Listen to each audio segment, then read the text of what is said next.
खुलुमबाय स्टुडियोआव आं उदांस्रि मुसाहारि लाख लाख आबादारिफोरनि थाखाय गोदान खौरां पीएम किसाननि 22थि किस्तिनि थाखाय गोदान नेम फैदों पीएम किसाननि 22थि किस्तिनि रांखौ थाबैनो साफ्रोमबो आबादारिनि एकाउन्टआव जमा खालामनाय जागोन गासै आबादारिफोरा पीएम किसाननि 22थि किस्तिनि थाखाय मोनथाम खामानि मावनांगोन जुदि नोंथाङा सासे आबादारि आरो नोंथाङा दासिमबो पीएम किसाननि मुलाम्फाखौ मोनाखै अब्ला नोंथाङा एप्लाइ खालामनो हागोन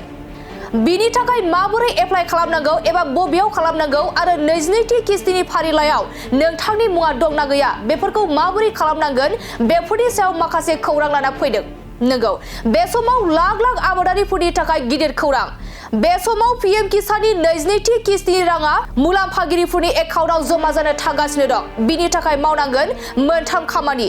दिनैनो केवाईसी खौ आपडेट खालामना ला केवाईसी खौ आपडेट खालामनायनि उनावसो नोंथाङा मोननो हागोन पीएम किसाननि 22थि किस्तिनि रांखौ जुदि केवाईसी खौ आपडेट खालामा अब्ला नोंथांनि एकाउन्टआव राङा जमा जानाय नङा नोंथाङाबो पीएम किसान फान्डनि 22थि किस्तिखौ मोननो थाखाय थियारि जा गोदान नेमनि गेजेरजों हादोरनि आबादारिफोरनि एकाउन्टआव रां जमा जागोन लोगोसे